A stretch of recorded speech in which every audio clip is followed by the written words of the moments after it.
అందరికీ praise lord. చాలా రోజుల తర్వాత మళ్ళీ మీ ముందుకు నేను వచ్చాను. చాలా సంతోషం. మన ఆరాధన ప్రవేశించే ముందుగా పరిశుద్ధ గ్రంథము నుండి ప్రకటన గ్రంథము 3వ అధ్యాయం. ప్రకటన గ్రంథము 3వ అధ్యాయం 20, 21, 22 వచనాలు మనం కలిసి చదువుకుందాం. 20, 21, 22 వచనాలు కలిసి చదువుకుందాం. ఇదిగో నేను తలుపులతో నిలుచుండి తట్టుచున్నాను. ఎవడైనను నా స్వరము విని తలుపు తీసిన యెడల నేను ఆయన యొద్దకు వచ్చి అతనితో నేనును నాతో కూడా అతడును భోజనము చేయుదుము. నేను జయించి నా తండ్రితో కూడా ఆయన సింహాసనముందు కూర్చుని ఉన్న ప్రకారము జయించు వాని నాతో కూడా నా సింహాసనముందు కూర్చుండనిచ్చెదను.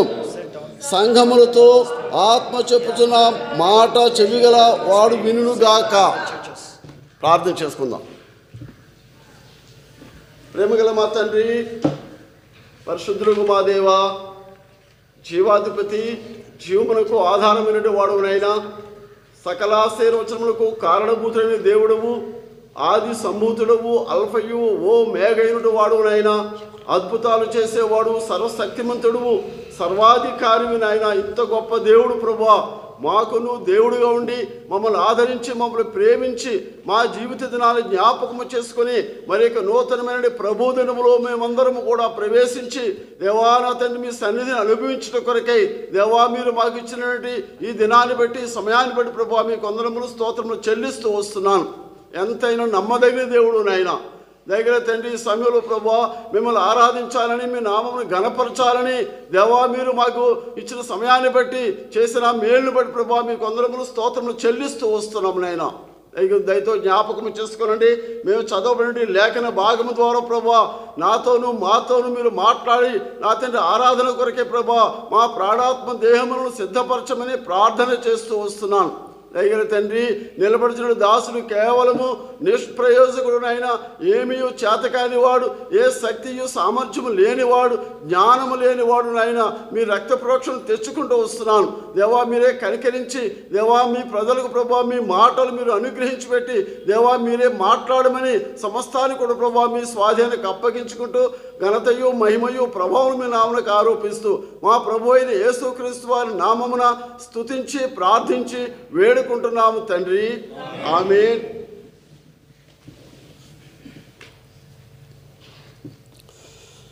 మనకి మాటలు చాలా పరిచయమైన మాటలే అయినప్పటికీ కూడా ఈ దినము ఆరాధన కొరకై ఈ మాటలు మనం జ్ఞాపకం చేసుకోవడానికి దేవుడు మనకు సహాయం చేయను గాక. మనం చదివిన మాట జ్ఞాపకం చేసుకుందాం. ఇదిగో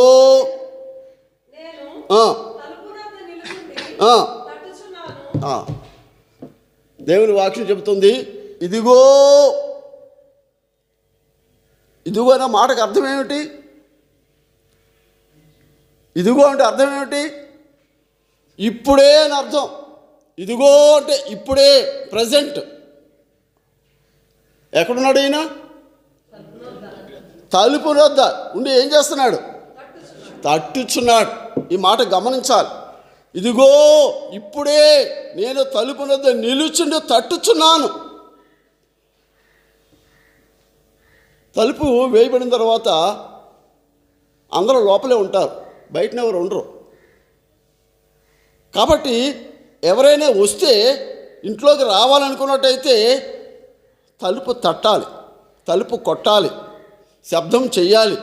అప్పుడే ఆ తలుపు తీయబడుతుంది. కాబట్టి ఇదిగో నేను ఇప్పుడే తలుపు వద్ద నిలిచి తట్టుచున్నాను. ఏమిటి తలుపు? ఏమిటి తలుపు? ఏమిటి? ఇంటికి ద్వారం ఉంటుంది, గుమ్మం ఉంటుంది, తలుపు ఉంటుంది. అది తెరిస్తేనే కానీ లోపలికి వెళ్ళడానికి అవకాశం లేదు. అయితే ఇప్పుడు ఈ తలుపు మూయబడి ఉంది అంటే అందులోకి వెళ్ళడానికి అవకాశం లేదన్నమాట. తలుపు తీస్తేనే కానీ, తెరిస్తేనే కానీ, ఓపెన్ చేస్తేనే కానీ దాంట్లో ప్రవేశించడానికి అవకాశం లేదు. అవకాశం లేదు అంటే నీ హృదయము, నీ హృదయమైన తలుపు మూయబడి ఉంది. కాబట్టి అందులో ఎవరు రావడానికి కూడా అవకాశం లేదు, ప్రవేశించడానికి మార్గం లేదు. కాబట్టి అందులో ప్రవేశించిన కొరకే ఆయన తలుపు దగ్గరకు వచ్చి తట్టుచున్నాడు. ఈ మాట గమనించాలి. ఇదిగో నేను ఇప్పుడే తలుపు వద్ద నిలుచుండి తట్టుచున్నాను అంటే అంతవరకు కూడా నువ్వు అవిశ్వాసం అన్నమాట. దేవుడు నీతో లేడన్నమాట. తలుపు మూయబడిందన్నమాట. నీ హృదయమైన తలుపు మూసుకుపోయింది. కాబట్టి అందులో రానాక ఎవరు కూడా అవకాశం లేదు. అలాంటి పరిస్థితుల్లో, నీ అవిశ్వాసంలో ఉండే పరిస్థితులు నిన్ను విశ్వాసిగా చేయాలని చెప్పేసి ప్రభువైన యేసుక్రీస్తు వారు ఇప్పుడే నీ దగ్గరికి వచ్చారు. వచ్చి తలుపు తట్టుచున్నాడు. తలుపు తట్టుచున్నాడు. చదవండి ఆ మాట.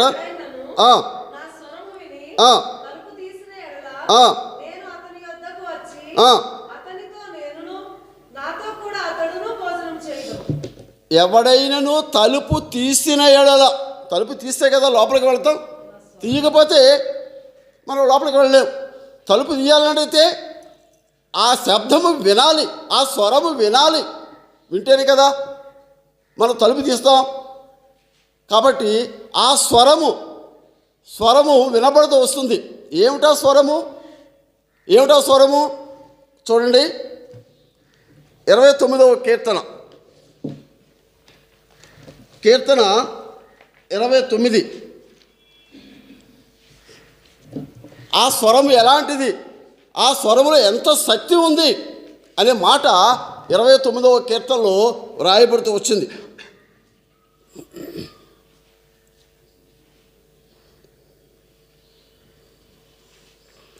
మూడో వచనం,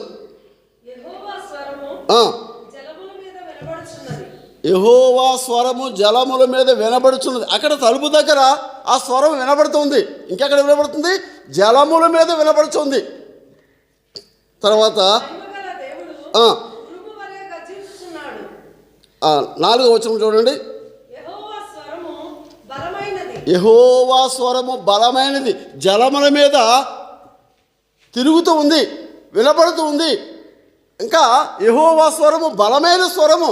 అటువంటి బలమైన స్వరముతో ఆయన నీ దగ్గరకు వచ్చి నీ తలుపు తట్టుచున్నాడు. గమనించాలి ఈ మాట. తర్వాత బలమైనది, ప్రభావవంతమైనది, ప్రభావం కలిగిన స్వరము. అటువంటి గొప్ప స్వరము వచ్చి నేడే, ఇదిగో ఇప్పుడే నీ దగ్గరకు వచ్చి నీ హృదయమైన తలుపు తట్టుచున్నాడు.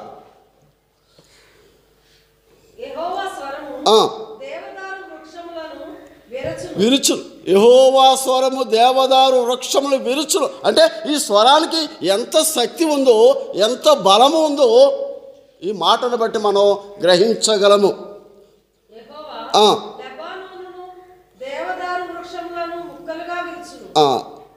అక్కడితో ఆగుదాం. తర్వాత 7వ వచనం,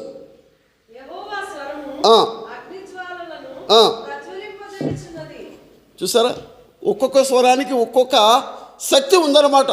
యెహోవా స్వరము అగ్ని జ్వాలలను ప్రజ్వలింపజేసేదిగా ఉంది. అలాంటి స్వరము వచ్చి ఈ ఉదయకాల సమయంలో దేవుడు నిన్ను తట్టుతూ ఉన్నాడు. తర్వాత 8వ వచనము, 8. చూసారా, ఈ స్వరములో ఎంత శక్తి ఉందో. యెహోవా స్వరము అరణ్యములో కదిలించును. తర్వాత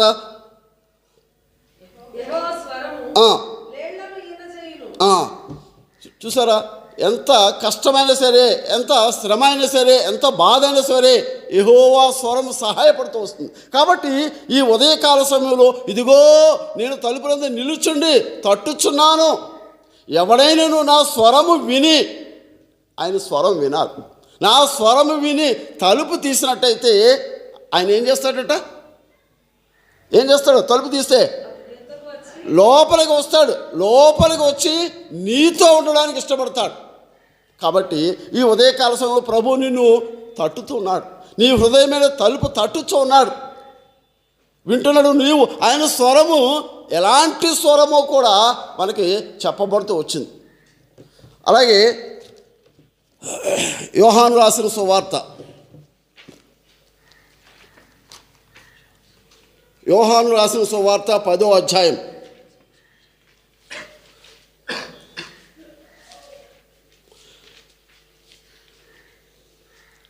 3వ వచనం.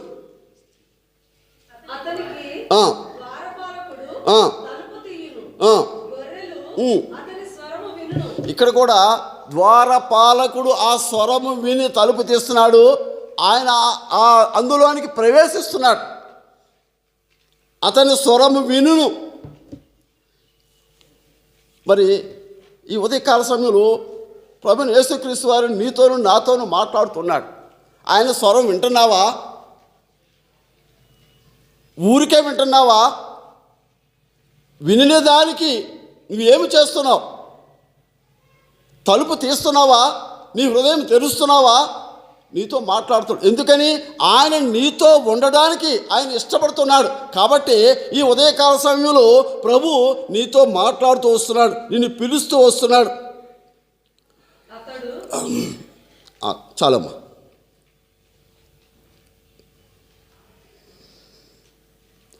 16వ వచనం.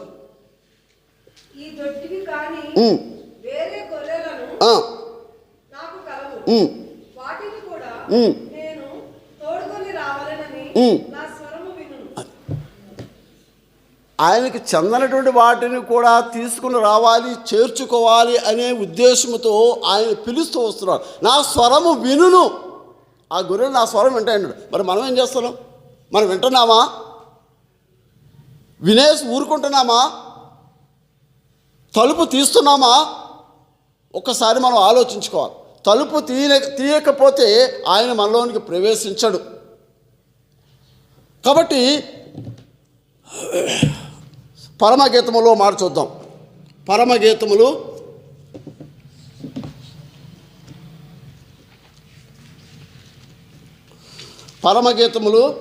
5వ అధ్యాయం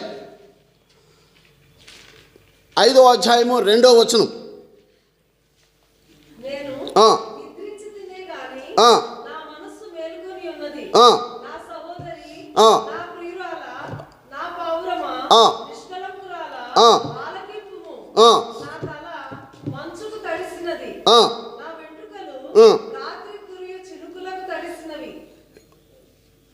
ఆయన ఎంత కష్టపడి, ఎంత శ్రమపడి, ఎంత బాధపడి నీ దగ్గరకు వచ్చాడైనా.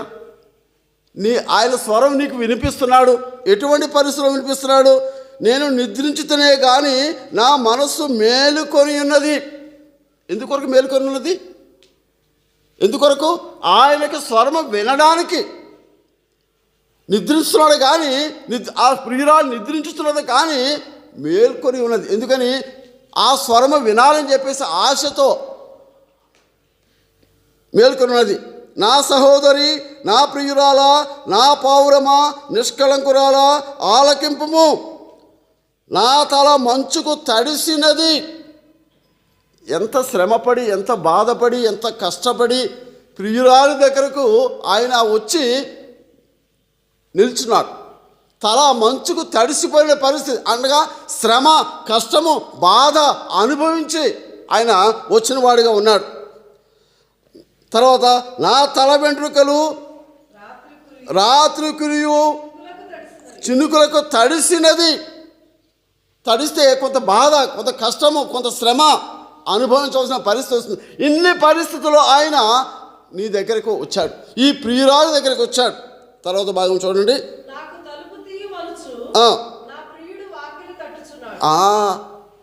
నాకు తలుపు తీయమని. చూసారా?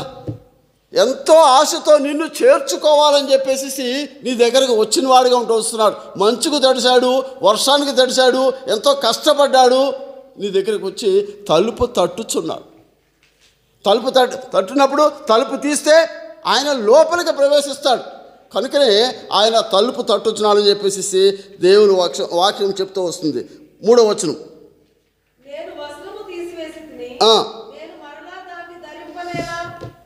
ఎప్పుడైతే స్వరము విన్నదో నేను వస్త్రమును తీసివేసి తిని. ఏమిటో వస్త్రం? ఏమిటో వస్త్రము? మలిన వస్త్రం. దేవుని దగ్గరికి వెళ్ళాలంటే, ప్రియుల దగ్గరికి వెళ్ళాలంటే మంచి చక్కగా ఉండాలి. కాబట్టి ఈ మలినమైన వస్త్రాన్ని తీసివేశానని చెప్పేసి దేవుని వాక్యం. కనుక ఆ స్వరం విని ఆయన దగ్గరికి వెళ్ళాలన్నట్టయితే మనం పరిశుభ్రముగా చక్కగా ఉండాలని చెప్పేసి దీన్ని బట్టి మనం గ్రహించగలం. నేను వస్త్రము తీసివేసి తిని నేను మరలా దానిని ధరింపనేలా. తీసివేయబడిన మలిన వస్త్రాన్ని తిరిగి మనం ఎందుకు తెచ్చుకోవాలి, ఎందుకు ధరించుకోవాలి? తర్వాత భాగం చూడండి.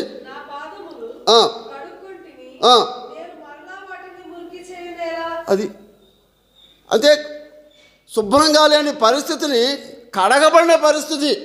కడగబడిన తర్వాత మళ్ళీ మురికి ఎందుకు చేసుకోవాలి అంటే పరిశుభ్రంగా ఉండాలి అని చెప్పేసి ఈ ప్రియురాలు చెప్తూ వస్తుంది. తర్వాత భాగం చూసినప్పుడు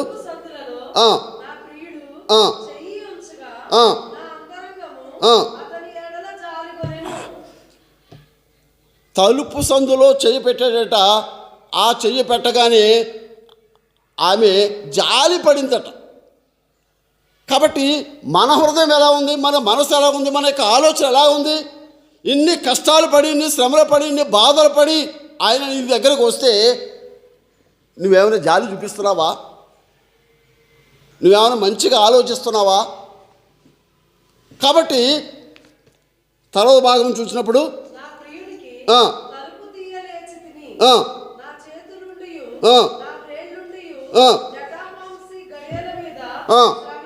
అది ఆ స్వరం విన్నది తలుపు దగ్గరకు వచ్చింది. తలుపు తీయాలి అని చెప్పేసి వచ్చింది. నా చేతుల నుండి నా వ్రేళ్ల నుండి జటామాంసి గడియల మీద స్రవించను. అనగా విలువైనటువంటి సాంబ్రాణి బోళము ఆ తలుపు తీసే గడల మీద స్రవిస్తూ వచ్చింది. తర్వాత భాగం చూసినప్పుడు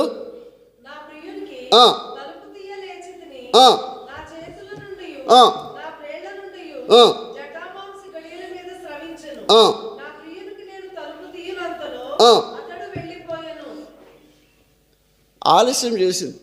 ఈ ప్రియురాలు ఆలస్యం చేసింది. ఆలస్యం చేసిన సమయంలో ఆయన ఏం చేశాడు? వెళ్ళిపోయాడు. కాబట్టి ప్రియమైన వాళ్ళారా, ఈ ఉదయకాల సమయంలో ప్రభువైన యేసుక్రీస్తు వారు నిన్ను నన్ను ఈ మాట ద్వారా మరి పిలుస్తున్నాడు. ఆలస్యం చేసామనుకోండి ఆయన వెళ్ళిపోతాడు. వెళ్ళిపోతే మళ్ళీ తిరిగి రాడు. కాబట్టి ఆ సమయాన్ని మనం సద్వినియోగం చేసుకోవాలని చెప్పేసి దేవుని వాక్యం మనకి తెలియచేస్తూ వస్తుంది. నా ప్రియుడు నేను తలుపు తీయనంతలో అతడు వెళ్ళిపోయాను. కాబట్టి తలుపు తీయకుండా ఊరుకుంటే ఏం చేస్తారు? వచ్చిన వాళ్ళు వెళ్ళిపోతారు. మన బంధువులైనా సరే మన ఇంటికి వచ్చినప్పుడు తలుపు తీయకపోతే ఏం చేస్తారు? వెళ్ళిపోతారు. కాబట్టి మనం మెలకువగా ఉండి ఆయన స్వరము వినగలిగి ఆ తలుపు తీసినట్టయితే ఆయన మనలోనికి, మన ఇంటిలోనికి, హృదయంలోనికి ఆయన ప్రవేశించేవాడుగా ఉంటాడని చెప్పేసి దేవుని వాక్యం ఈ ఉదయకాల సమయంలో తెలియచేస్తూ వస్తుంది. అలాగే లూకాసు వార్తలో ఓ మాట చూద్దాం. లూకాసు వార్త 12వ అధ్యాయము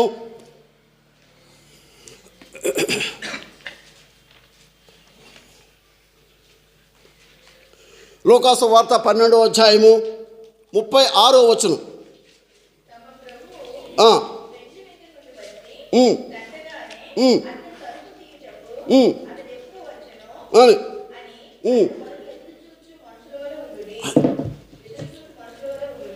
ఆయన ఎప్పుడు వస్తాడా? పెండ్లి విందులో నుండి ఎప్పుడు వస్తాడా? తలుపు తడతాడా? దాన్ని తలుపు తీయడానికి సిద్ధంగా ఉండాలా? ఎదురు చూసే మనసు మనం కలిగి ఉండాలి. అలా కలిగి ఉండలేదనుకోండి ఏమైపోయాడు? ప్రియురాల దగ్గర నుంచి ఆలస్యం చేసింది ఏమయ్యాడైనా? వెళ్ళిపోయాడు.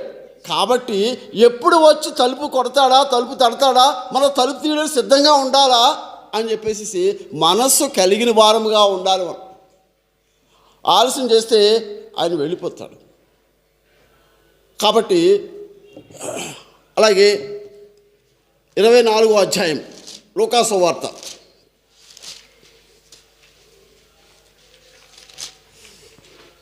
లూకా సువార్త 24వ అధ్యాయం 29వ వచనం.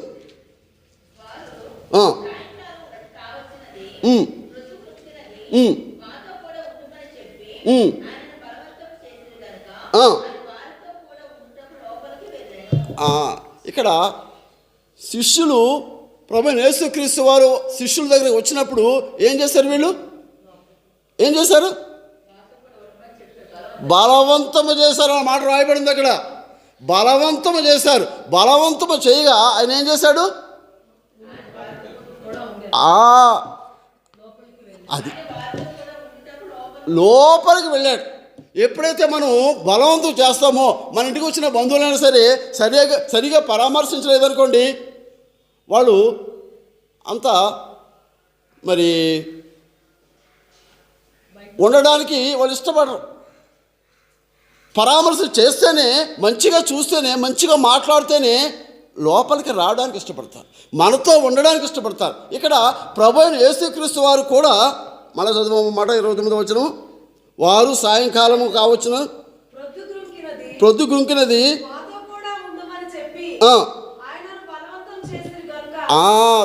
ప్రొద్దు గుంకిపోయింది, చీకటి పడిపోయింది, మీరు మాతో ఉండాలని చెప్పి బలవంతం చేశారు. ఇది మనం గమనించవలసిన మాట. బలవంతం చేశారు అనగా ఆయన చేర్చుకోవడానికి ఇష్టపడ్డారు. అలాగే బలవంతం చేసిన దాన్ని బట్టి తర్వాత ఏం జరిగింది? అది ఎప్పుడైతే మనం ఇష్టపడతామో, ఆయన స్వరం వింటామో, ఆయన చేర్చుకోవడానికి ఇష్టపడతామో, ఆయన మనతో ఉండడానికి లోపలికి వస్తాడు. కాబట్టి ప్రియమైన వాళ్ళారా, ఈ స్వరము వినుచున్నటువంటి మనము ఆయన మనతో ఉండడానికి ఇష్టపడుతున్నామా? ఇష్టపడినట్టయితే ఆయన మనతో ఉంటాడు.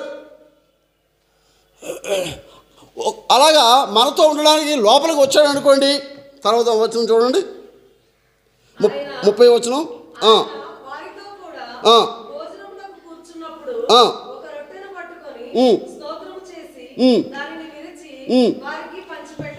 ఎప్పుడైతే లోపలికి వచ్చాడో భోజనం చేయడానికి రొట్టెను పట్టుకొని విరిచి వారికి ఇచ్చాడు, స్తోత్రం చేసి వారికి ఇచ్చాడు. తర్వాత భాగం చూడండి. అలా అది ఎప్పుడైతే ఆయనతో ఉండడానికి మనం ఇష్టపడతామో, ఆయనతో కలిసి భోజనం చేయడానికి మనం ఇష్టపడతామో, మన కన్నులు తెరవబడతాయి. అంతవరకు కూడా ఆత్మీయమైన నేత్రాలు మూయబడిన వారంగా ఉంటాం. ఎప్పుడైతే ఆయన మనలోకి వస్తాడో, మనతో ఉంటాడో, మనతో కలిసి ఉంటాడో, మన ఆత్మీయమైన కన్నులు తెరవబడతాయి. కాబట్టి ప్రియమైన వాళ్ళారా, దేవుడు మనతో ఉండాలని చెప్పేసి ఇష్టపడుతూ వస్తున్నాడు. అలాగ మనతో ఉన్నప్పుడు ఏం మేలు జరుగుతుంది? రండి, యోహాను సువార్త 10వ అధ్యాయం. యోహాను సువార్త 10వ అధ్యాయం.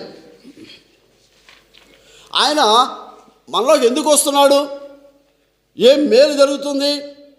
10వ అధ్యాయము 10వ వచనం మధ్య భాగంలో చూద్దాం.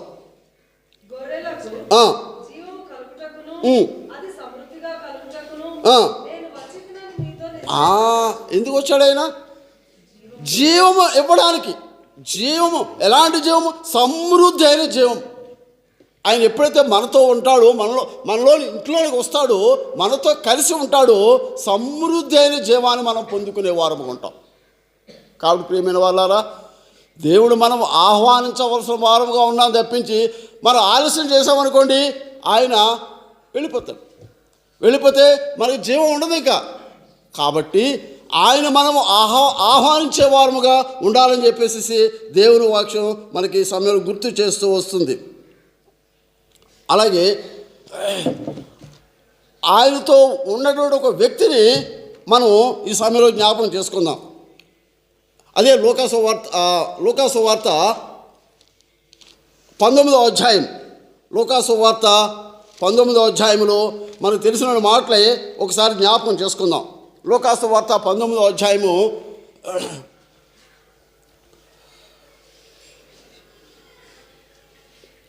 మొదటి నుంచి కొన్ని మాటలు చూద్దాం.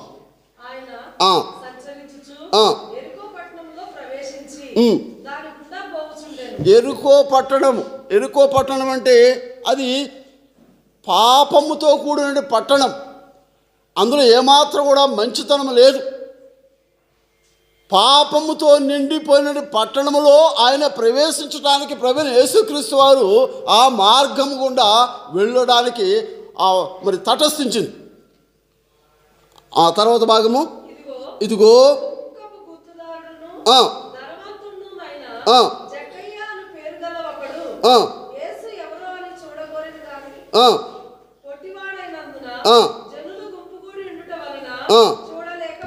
ఇక్కడ ఆ ఎరుకో పట్టణము గుండా వెళ్ళుచున్నప్పుడు ఆ ఎరుకో పట్టణంలో సుంకపు గుత్తదారుని ఒక జక్కయ్య అనే పేరు కలిగిన ఒక వ్యక్తి ఉన్నాడు. అయితే యేసు ప్రభు ఆ మార్గము గుండా వెళ్ళుచున్నాడని చెప్పేసి ఆయన విన్నాడు. విని ఆయన చూడాలని చెప్పేసి ఎంతో ఆశతో ముందుకు వచ్చాడు. ఇక్కడ మనం గమనించవలసింది ఏంటంటే యేసు ప్రభు ఈ మార్గం గుండా వస్తున్నాడని చెప్పేసి తెలిసినప్పుడు ఆయన చూడాలని కోరిక ఈ జక్కయ్యలో కలిగినట్టుగా మనము ఎలాంటి కోరిక కలిగిన వారముగా ఉంటూ వస్తున్నాం. ఎవరైనా అధికారులు మన ప్రాంతానికి వచ్చారనుకోండి, వాళ్ళు చూడాలని చెప్పేసి ఎంతోమంది జనాలు వస్తూ ఉంటారు. అలాగే ప్రభువైన యేసుక్రీస్తు వారు ఎరుకో పట్టణం గుండా వెళుతున్నాడని చెప్పేసి జక్కయ్య విన్నప్పుడు ఆయనకి ఎంతో ఆశ కలిగింది, కోరిక కలిగింది, ఎలాగైనా సరే చూడాలని చెప్పేసి. అయితే చూడడానికి ఆయన పొట్టివాడు అంటే అర్థం ఏంటి? ఆయన యాక్చువల్గా పొట్టివాడు, మరి ఎలాంటి వాడు తెలియదు, కానీ పొట్టివాడు అని రాయబడింది. ఎలాంటి పొట్టివాడు? దేవుని చూడలేని పొట్టివాడు, దేవుని ఆత్మ లేని పొట్టివాడు అని మనం గ్రహించాలి. అయితే తర్వాత భాగం చూడండి.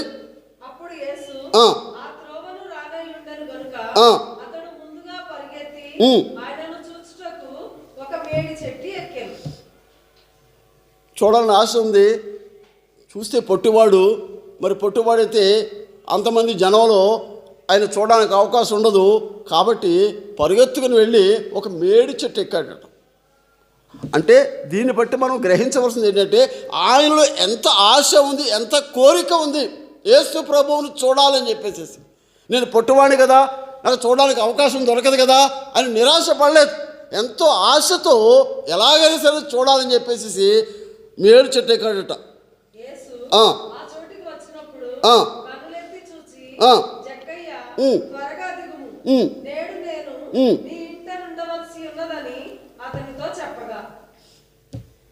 ఆ చెట్టు మీద ఉన్నాడని చెప్పేసి యేసుప్రభు చూచాడా? ఆయన దారంటే వెళ్ళిపోతున్నప్పుడు చెట్టు మీద ఏముందని చూస్తారు ఎవరైనా? అయితే యేసుప్రభు తెలుసు, జక్కయ్యలో నుండి ఆశ ఏంటో కూడా తెలుసు.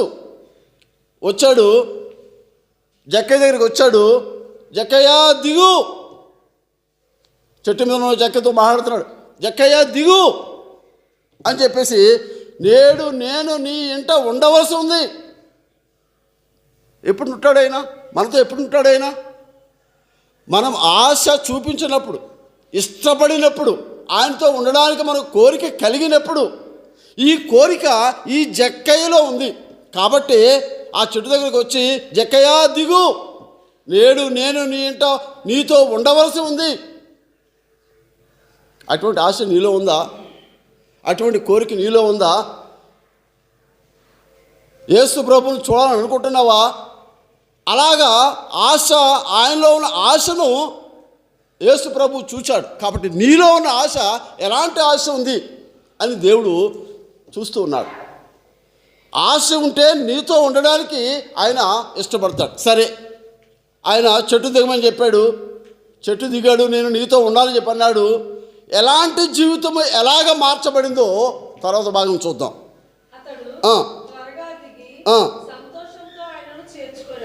చూసారా? ఎప్పుడైతే మాట విన్నాడో, ఈ స్వరం విన్నాడు, జక్కయ్య దిగు అన్న మాట విన్నాడు, విని ఆయనను చేర్చుకున్నాడు. చేర్చుకుంటే కదా ఇక్కడ గొప్ప కార్యం జరుగుతుంది, చేర్చుకోకుండా చూసేసేసి ఊరుకుంటే ఏ ఘనకార్యం కూడా జరగదు.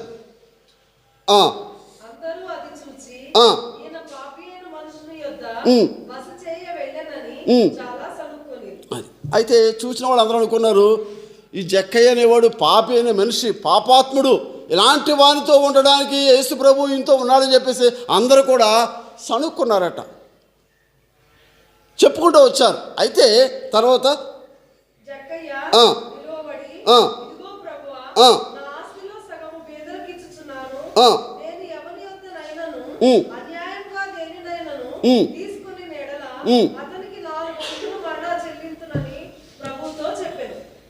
ఎలా వచ్చింది ఈ మార్పు? ఎలా వచ్చింది? ఈయన అసలే సుంకపు గుత్తదారుడు, పన్నులు కలెక్షన్ చేసేటువంటి అధికారి, వాడి ఇష్టానుసారంగా వసూలు చేసుకునే అధికారం వాడికి ఉంది. అలాంటి పాపాత్ముడైనటువంటి అన్యాయస్తుడైనటువంటి మనిషి ఒక్కసారి ఎలా మారిపోయాడు? నేను ఎవరి దగ్గర అన్యాయంగా తీసుకున్నట్లయితే 4 గంటలు చెల్లిస్తానని చెప్పేసి ఎలా చెప్పగలిగాడు?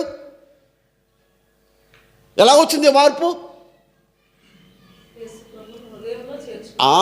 యేసు ప్రభు ఆయనలో హృదయంలోనికి చేర్చుకున్నాడు కాబట్టి ఆయన హృదయం మార్చివేయబడింది, మార్పు వచ్చింది. ఎంత దుర్మార్గుడు, ఎంత అన్యాయస్తుడు ఇప్పుడు ఏమైపోయాడు? మంచివాడిగా మారిపోయాడు. ఎలా మారాడు? యేసు ప్రభు ఆయనలోకి వచ్చిన దాన్ని బట్టి. కాబట్టి ప్రియమైన వాళ్ళారా, యేసు ప్రభు మనలోనికి రానంతసేపు కూడా మన జీవితం మారదు, మన బ్రతుకు మారదు, మన ఆలోచన మారదు, మన పనులు మారవు. కాబట్టి ఎప్పుడైతే చేర్చుకుంటావో నీ పాత జీవితం అంతా కూడా, నీ అన్యాయపు జీవితం అంతా కూడా, నీ మోసపూరితమైన జీవితం అంతా కూడా మార్చివేయబడుతుంది. కాబట్టి జక్కయ్యే ఉదాహరణ. కాబట్టి ప్రియమైన వాళ్ళారా, ఈ ఉదయకాల సమయంలో ప్రభు మాట్లాడుతూ వస్తున్నాడు, జక్కయ్య వలే మనం ఉండాలని చెప్పేసి ఆయన కోరుతూ వస్తున్నాడు. తర్వాత చూడండి, తర్వాత భాగం. అబ్బా, ఎంత ఆధిక్యత వచ్చింది! ఎలా వచ్చింది ఆధిక్యత? ఆయన చేర్చుకోవడం వల్ల వచ్చింది. అబ్రహాం కుమారుడు అయిపోయాడు. ఎంత ధన్యత వచ్చింది చూసారా?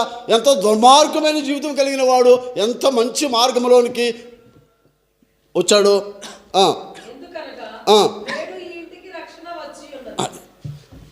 ఎప్పుడైతే ఆయన్ని చేర్చుకున్నాడో ఆ ఇంటికే రక్షణ, ఆయనకి రక్షణ వచ్చింది, ఇంటికే రక్షణ వచ్చేసింది. చూసారా ఎలాంటి జీవితం ఎలాగ మార్చబడిందో? యేసు ప్రభు వద్దకు రానంతసేపు కూడా, ఆయన స్వరము విననంతసేపు కూడా మన జీవితంలో ఇలాగే ఉంటాయి. కాబట్టి ప్రియమైన వాళ్ళారా, ఈ ఉదయకాల సమయంలో ప్రభుని యేసుక్రీస్తు వారు నీ దగ్గరకు వచ్చి నీ తలుపు తట్టుచున్నాడు. ఎవడైతే తలుపు తీస్తాడో నేను లోపలికి వచ్చి ఆయనతో కూడా ఉంటాను, భోజనం చేస్తానని చెప్పేసి దేవుడు చెప్తూ వస్తున్నాడు. కాబట్టి మనం ఎలాగుంటున్నామో అనే మాట ఈ సమయంలో జ్ఞాపకం చేసుకుంటూ వస్తున్నాం. అలాగే 2వ కొరింథీ పత్రిక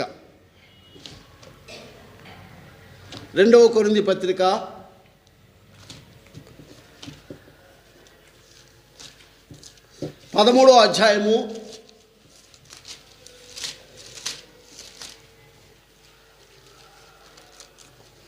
2వ కొరింథీ పత్రిక 13వ అధ్యాయము 5వ వచనం.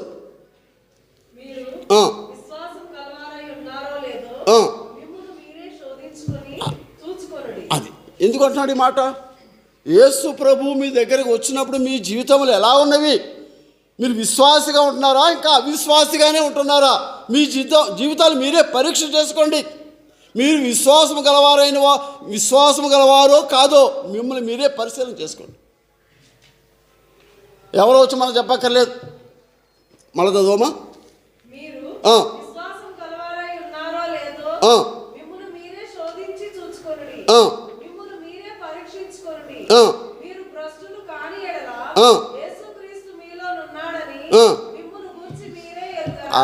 ఎప్పుడైతే యేసుక్రీస్తు ప్రభువు మనలోకి వస్తాడో మన భ్రష్టులను కామింక విశ్వాసమైన జీవితం తలుపు తీయబడితే ఆయన లోపలికి వచ్చాడనుకోండి, మనం అవిశ్వాసం అంతా పోతుంది. విశ్వాస సంబంధమైన జీవితం కలిగిన వారు ఉంటాం. భ్రష్టమైన జీవితం మనం ఉండదు. ఇంకా ఇన్ని గొప్ప మేళ్ళు దేవుడు మనకి ఇచ్చేవాడుగా ఉంటున్నాడని చెప్పేసి దేవుని వాక్యం ఈ సమయంలో మనకి గుర్తు చేస్తూ వస్తుంది. అలాగే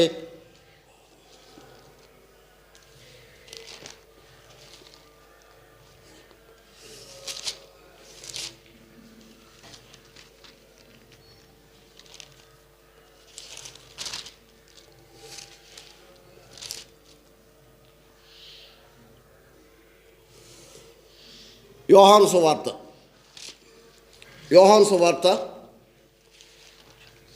16వ అధ్యాయం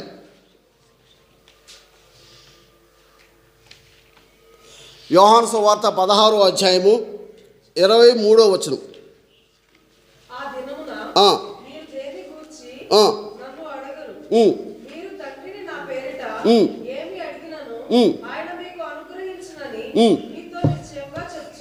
ఎప్పుడు అనుగ్రహిస్తాడు? ఎప్పుడు మనకు పొందుకుంటాము? దేవుడు మనలోనికి వచ్చినప్పుడు, దేవుడు మనతో ఉన్నప్పుడు, మన ఇంటి లోపలికి ప్రవేశించినప్పుడు ఏం అడిగినా సరే మనం పొందుకునే వారంగా ఉంటామని చెప్పేసి దేవుని వాక్యం మనకు గుర్తు చేస్తూ వస్తుంది. కాబట్టి ప్రియమైన వాళ్ళారా, తిరిగి రండి. ప్రకటన గ్రంథం 3వ అధ్యాయము, ప్రకటన గ్రంథం 3వ అధ్యాయము 20వ వచనము.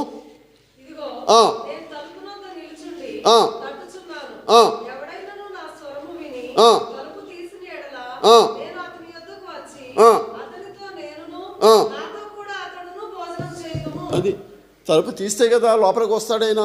తలుపు తీయకపోతే ఎక్కడి నుంచి అక్కడే, ఇందాక ప్రియురాలు ఏమైపోయింది, తలుపు తీయడం ఆలస్యం చేసింది, వెళ్ళిపోయాడు. జక్క ఏం చేశాడు?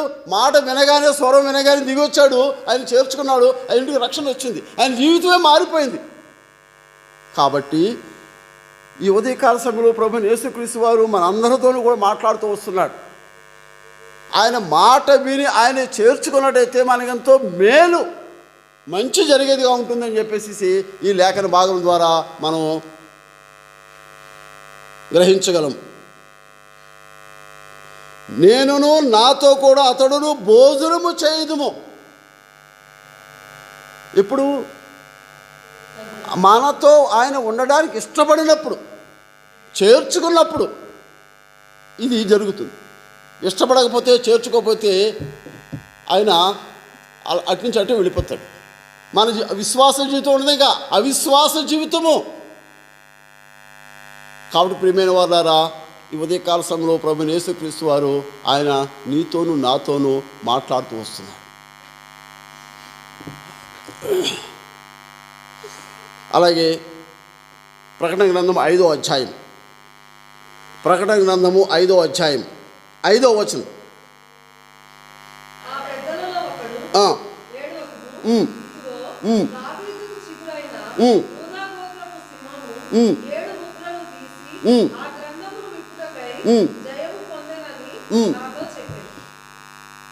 ఇక్కడ ఒక వ్యక్తి ఏడుస్తున్నాడట.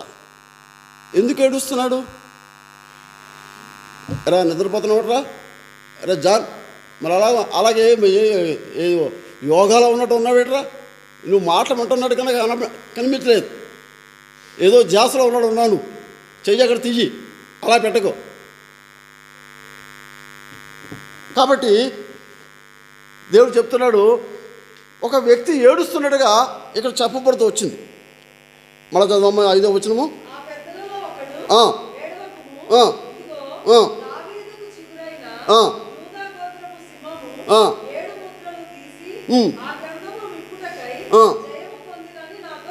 ఆ గ్రంథం విప్పే వ్యక్తి లేడని చెప్పేసి ఆ పెద్దలో ఒకడు చెప్తున్నాడట, ఏడుస్తున్నాడట. ఏడుస్తుంటే నువ్వు ఏడవద్దు, దావీదు వంశంలో నుంచి ఒక వ్యక్తి వస్తున్నాడు, ఈ అధికారం ఆయనకి ఇవ్వబడింది అని చెప్పేసి ఆ వ్యక్తితో చెప్పినప్పుడు 6వ వచనము.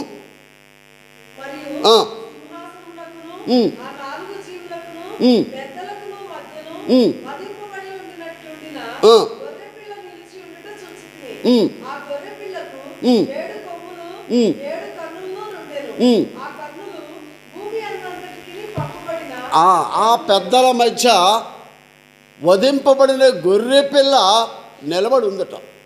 ఎవరా గొర్రె పిల్ల? ప్రభువైన యేసుక్రీస్తు వారే గొర్రె రూపంలో, వధింపబడిన గొర్రెలో రూపంలో ఆ పెద్దల మధ్య నిలబడినట్లుగా దేవుని వాక్యం చెబుతూ వస్తుంది. 7వ వచనం చూడండి. ఆయన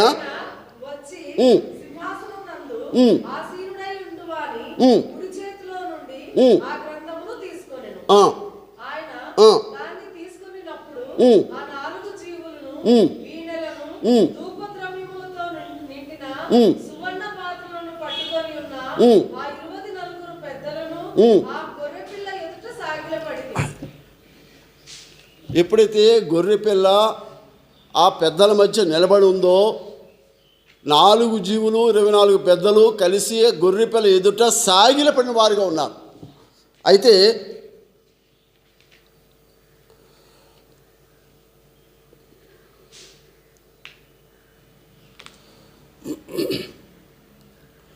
ఇప్పుడు 2వ వచనం చూడండి. 5వ అధ్యాయం 2వ వచనం.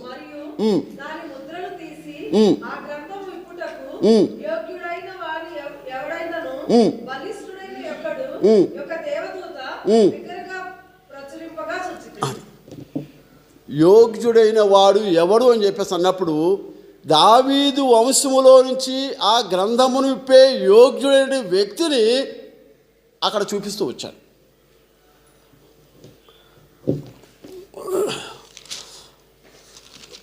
ఆ 17వ అధ్యాయం, ప్రకటన గ్రంథము 17వ అధ్యాయం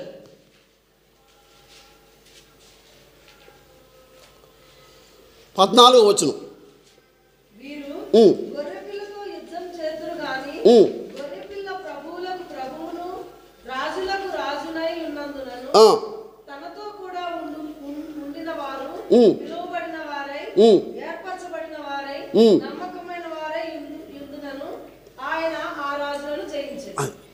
ఎప్పుడైతే ప్రభు అయిన యేసుక్రీస్తు వారు మనతో ఉంటాడో మనకు జయ జీవితం వస్తుంది, జయించగలుగుతాం. యేసు ప్రభు మనతో లేడనుకోండి, మన జీవితం వాటర్ ఫ్లాప్ అయిపోయినట్టు. కాబట్టి దేవుని వాక్య ప్రకారంగా చూసినప్పుడు యుద్ధము చేస్తారు కానీ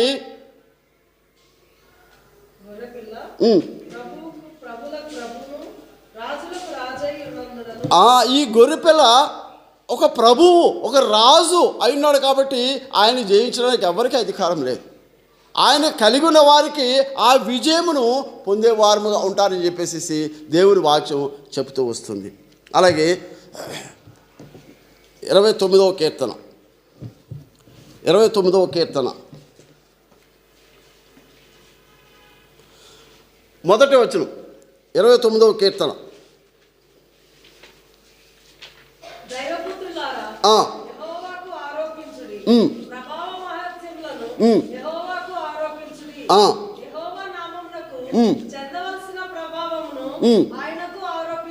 కాబట్టి ఎప్పుడైతే మనం ఆయన చేర్చుకుంటామో, ఆయన మనతో ఉంటాడో, మనము ఆయన్ని ఘనపరిచే వారముగా, ఆరాధించే వారముగా, మహిమపరిచే వారముగా ఉంటామని చెప్పేసి దేవుని వాక్యం మనం గుర్తు చేస్తూ వస్తుంది. దైవపుత్రులారా యెహోవాకు ఆరోపించుడి, ప్రభావ మహాత్మ్యములను యెహోవాకు ఆరోపించుడి, యెహోవా నామమునకు చెందవలసిన ప్రభావమును ఆయనకు ఆరోపించుడి.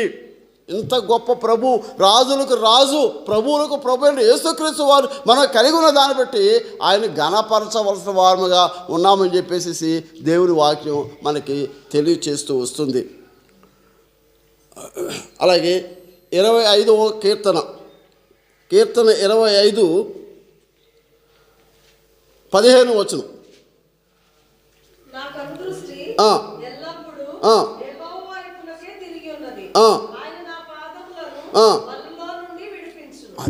ఎప్పుడైతే మన దృష్టి దేవుని వైపు తిరిగి ఉంటుందో, మనం ఎన్ని కష్టాల్లో ఉన్నా, ఎన్ని బాధల్లో ఉన్నా, ఎన్ని శ్రమలో ఉన్నా, వలనే పరిస్థితిలో చిక్కుకున్నా విడిపించేవాడుగా ఉంటాడు. కాబట్టి ఆయన దృష్టి, మన దృష్టి ఆయన మీద ఉండాలన్నట్టయితే ఆయన మనం చేర్చుకునే వారముగా ఉండాలి. చేర్చుకుంటూనే మనకి మరి మేలు జరుగుతుంది. అలాగే తిరిగి మళ్ళా ప్రకటన గ్రంథం 3వ అధ్యాయము 21వ వచనం.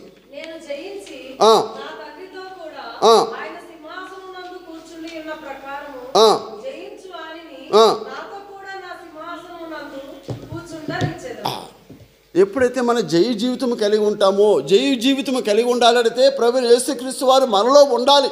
ఉన్నప్పుడు మన జయ జీవితం కలిగిన వారు ఉంటాం. అంతేకాకుండా ఆయన సింహాసనం మీద మనం కూర్చుండబెడతాడట. ఎంత గొప్ప ఆధిక్యత! ఈ ఆధిక్యత రావాలంటే ఆయన స్వరం వినాలి, తలుపు తీయాలి, ఆయన లోపలికి రావాలి. అప్పుడే మనం ఈ గొప్ప ఆధిక్యతను, ఈ మాట జక్కయ్య ద్వారా నెరవేర్చబడుతూ వచ్చింది. కాబట్టి మన జీవితంలో కూడా మనం నెరవేర్చబడాలంటే మనం ఆయనకు తలుపు తీయవలసిన వారముగా ఉన్నాం, చేర్చుకొనవలసిన వారముగా ఉన్నాం. అప్పుడే ఆయన కూర్చున్న సింహాసనం మీద నేను జయించి నా తండ్రితో కూడా ఆయన సింహాసనం ముందు కూర్చుండి ఉన్న ప్రకారము జయించు వారిని నాతో కూడా సింహాసనం ముందు కూర్చుండనిచ్చేదను. ఎప్పుడైతే జయ జీవితం కలిగి ఉంటామో ఆయనతో కూడా సింహాసనం మీద కూర్చుండే అధికారము, ధన్యత, యోగ్యత దేవుడు మనకు ఇచ్చేవాడిగా ఉంటూ వస్తున్నాడు. కాబట్టి ప్రియమైన వాళ్ళారా, ఆ సింహాసనం మీద ఆసీనుడు కావాలంటే, ఆ సింహాసనం స్వతంత్రించుకోవాలంటే మనం ఆయనకు కలిగిన వారుగా ఉండాలి. ఆయన సింహాసనము శాశ్వతమైన సింహాసనము. ఆ శాశ్వతమైన సింహాసనం మీద నిన్ను నన్ను కూర్చుండబెట్టాలని చెప్పేసి ఆయన నీ దగ్గరకు వచ్చి పిలుస్తున్నాడు, తట్టుతూ ఉన్నాడు, నిన్ను ఆయన చేర్చుకోవాలని చెప్పేసి చెప్తూ వస్తున్నాడు. ఎప్పుడైతే అలా చేయగలుగుతామో జయ జీవితం మనం పొందేవారముగా, మరి సింహాసనం మీద ఆసీనుడై ఎంత గొప్ప ఆధిక్యత, ఎంత గొప్ప ధన్యత మనం పొందేవారం ఉంటాం. దేవుని వాక్యం మనకు చెప్తూ వస్తుంది. జయించు వాడిని నాతో కూడా నా సింహాసనం ముందు కూర్చుండనిచ్చేదను. ఎంత గొప్ప ఆధిక్యత! సింహాసనం మీద కూర్చుండేటి ఎక్కడో పనికి మాలిన వారము. చూడండి, మొదటి సమూయేలు గ్రంథము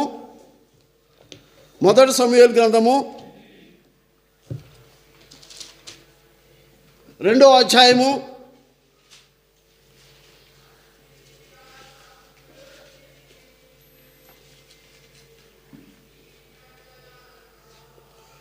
8వ వచనం.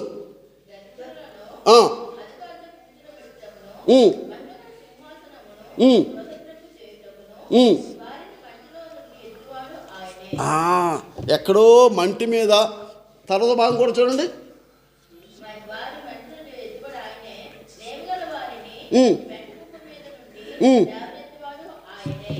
ఎలాంటి జీవితమో, పెంట కుప్ప మీద ఉండవలసిన జీవితం, మంటిలో నివసించవలసిన జీవితం, అలాంటి వారిని ఏమన్నాడు అక్కడ? ఆయన సింహాసనం మీద కూర్చుండబెడతాడు. దరిద్రులతోనూ అధికారులతోనూ, దరిద్రుడు అధికారులతోనూ.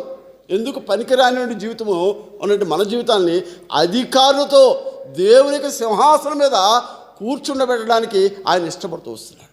కాబట్టి జయ జీవితం కలిగి ఉండాలంటే యేసు ప్రభువును మనం చేర్చుకునడం ద్వారా, కలిగి ఉండడం ద్వారా, మనలో ఉండడం ద్వారా జయ జీవితంలో కలిగి గొప్ప ఆధిక్యతను, దేవుని సింహాసనం మీద కూర్చుండే ఆధిక్యతను, ఎక్కడో పెంట కుప్ప మీద ఉండవలసిన మన బ్రతుకుల్ని ఎంత ఆధిక్యతలోనికి, ఎంత ఘనతలోనికి, అధికారులతో ఉండడానికి దేవుడు తీసుకుని వెళ్తున్నాడు. కాబట్టి రండి మళ్ళా ప్రకటన గ్రంథం 3వ అధ్యాయం 21వ వచనం.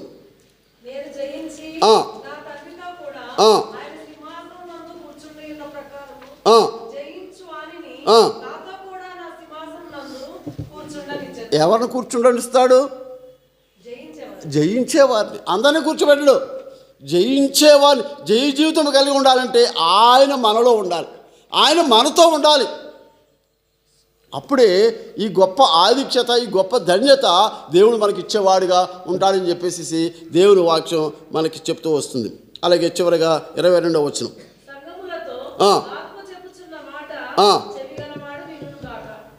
సంఘములతో, ఇలాంటి సంఘములతో ఆత్మ చెప్పుచున్న మాట చెవిగలవాడు వినుగాక. ఎవరైతే ఈ మాటలు వింటారో వారికి జయ జీవితం, మంచి యోగ్యత, ఘనత దేవుడు మనకి ఇచ్చేవాడిగా ఉంటాడని చెప్పేసి దేవుని వాక్యం ఈ ఉదయకాల సమయంలో మనతో మాట్లాడుతూ వచ్చింది. కాబట్టి ప్రియమైన వారులారా, దేవుడు నీ దగ్గరికి వచ్చి తలుపు తట్టినప్పుడు నువ్వు తలుపు తీస్తే ఎంత మేలు జరుగుతుందో ఈ లేఖన భాగం ద్వారా మనం చూస్తూ వచ్చాం. వినకపోతే వెళ్ళిపోతాడు ఆయన. వెళ్ళిపోతే ఏ మేలు ఉండదు, ఏ ఘనత ఉండదు, ఏ ఆధిక్యత ఉండదు. విన్నావా? జయ జీవితం. దేవుని సింహాసనం మీద, శాశ్వతమైన సింహాసనం మీద కూర్చునే ధన్యత దేవుడు మనకి ఇచ్చేవాడిగా ఉంటాడు. కాబట్టి దేవుని చేర్చుకోవడం ద్వారా ఎన్ని మేళ్ళు మనం పొందగలమో ఈ ఉదయకాల సమయంలో దేవుడు మనతో మాట్లాడుతూ వచ్చాడు. కాబట్టి ప్రియమైన వాళ్ళారా, మన జీవితంలో మనం జాగ్రత్త చూసుకొని ఆయన స్వరము వినడానికే మనం విని చేర్చుకోవడం ద్వారా మాత్రమే మేలు పొందగలుగుతాం. వినేసి ఊరుకున్నంత మాత్రం ఏ ప్రయోజనం ఉండదు. కాబట్టి ఉదయకాల సమయంలో దేవుడు మనల్ని కూడా పిలుస్తున్నాడు. మనం రక్షింపబడిన వారమైనప్పటికీ కూడా మనం బలం పొందున కొరకై ఆయనతో మరి కలిసి ఉండాలని చెప్పేసి ఈ ఉదయకాల సమయంలో దేవుడు మనతో మాట్లాడుతూ వస్తున్నాడు. దేవుడు లేఖన భాగాల్ని దీవించి ఆశీర్వదించును కాక.